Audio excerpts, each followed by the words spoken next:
I think it's finally about time we talked about the elephant in the room. Valorant skins are kind of a scam. They're way too damn expensive, are given to us basically unfinished, and even predatory. So how, despite everyone knowing this, is Riot getting away with it?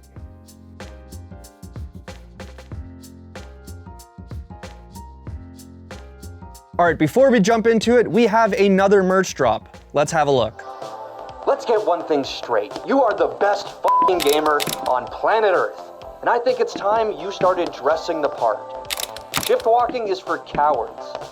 Smash that W key and check out theScore esports Drop 2, available now.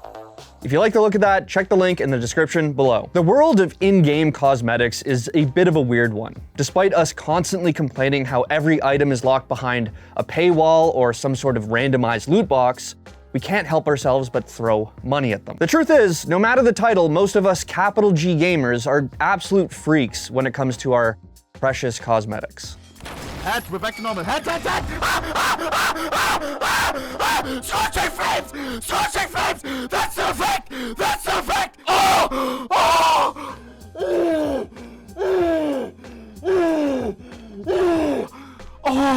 That being said, as fanatical as we can often be, spend just a little bit of time in the Valorant community and you'll notice that they're just a little bit different about their skins.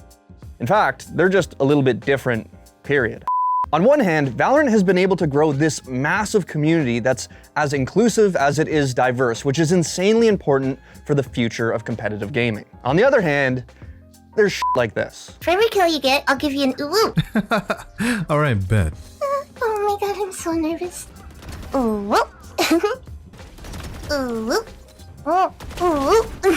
Listen, CounterStrike, Apex, Overwatch, every community has its own quirks, but there's just something about Valorant that brings out the weirdness in us. That, of course, extends to the passion for cosmetics. Case in point, this recent Reddit post where a user asked what knives in the game could be used to spell out the word feet when slashing an object, because of course that's something you need to know. Or how about the fact that teammates will legitimately ask you to drop skins so that they can play with them? Coming from CounterStrike, this was pretty bizarre to me. Sure, sometimes people will ask to have a look at your skins, but it's usually out of pure curiosity or even admiration. Sure, I would love to hold a 661 blue gem with 4 Titan hollows, but I'm not about to start begging for it every round because it's theirs, not mine. Hell, if you look online, you will see plenty of posts from people complaining about this trend. Some going so far as to claim that teammates have thrown games for not getting skins dropped for them. Don't get me wrong, CounterStrike trolls will throw a fucking match over the smallest of inconveniences, but they would never stoop this low. That could be because CounterStrike skins are just a lot more personal in comparison to Valorant. Whether it's the pattern, the wear, the float, or the stickers you put on it, there's so much that goes into deciding what type of skin you want in CounterStrike, and every factor just makes it more personalized. With Valorant, it sometimes feels like people want skins just for the sake of wanting them. Nah, the Reaver's dog shit, dude. Reaver is straight dog. Hens uses that op?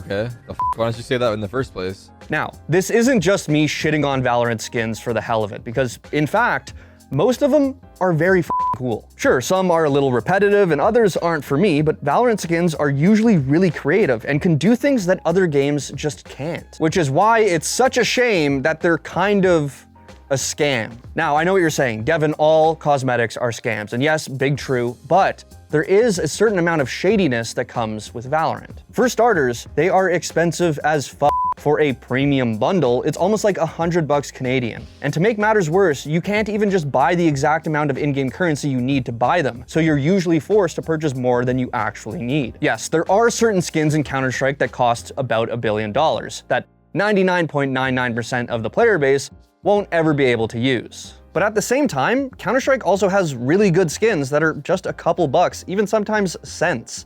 And you can make them even better by adding stickers. And I know it gets said all the time, but it bears repeating, you can always resell your items. In Valorant, everything just feels overpriced, and that is made even worse by the fact that you don't even get the full product when you buy it. So you pay almost $100 for a premium bundle, but then all of the color variations and animations that are associated with that bundle are locked behind yet another type of currency. How do you get that second type of currency? Well, you either grind it out of the battle pass, most of which is locked behind the paid version of it, or you buy it outright. What makes this even more insane is that Riot already prices these skins based on how involved they are. Skins that have animations, sound effects, or other variants are placed in a higher tier by Riot.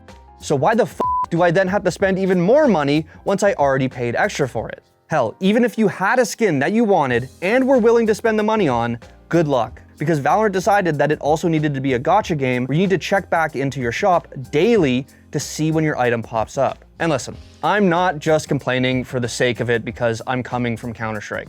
Some of the most outspoken voices on this topic are people that have been in the community since day one. The price of skins, the Radianite system, the rotating shop, every other post about this game is discussing these problems, and it's been like this since launch. But that also means if people have been complaining for this long, things are likely not going to change. The unfortunate truth is that whatever Riot is doing is working, and the same story goes for basically every other game that does similar shit like this. It would take nothing short of a revolution to actually change things, and at the rate people buy skins, I wouldn't hold my breath. That being said, all of these issues we discussed have been having an effect on my personal enjoyment with Valorant, and that's what I'm gonna leave you with today. I am a man of simple pleasures. I like Westerns.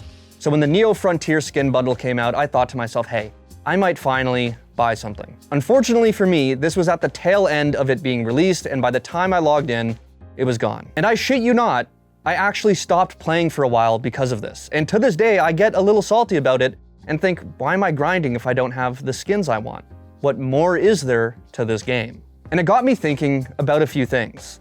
First, if skins have this big of an effect on my psyche, maybe I should seek professional help. But more broadly, as fucked up as this entire cosmetic industry is, are expensive ass skins better than none at all? My only you kids these days won't remember is the old how skins used to be and how actually lucky we kind of have it. Yeah, shit's super expensive now, but back in the Nexon days of MapleStory, when you would get your parents' credit card and put in those wacky numbers, and you would get a bamboo hat in MapleStory, but you would only get it for 30 days, and then you'd have to buy it again. That was all the items were just on cooldowns basically.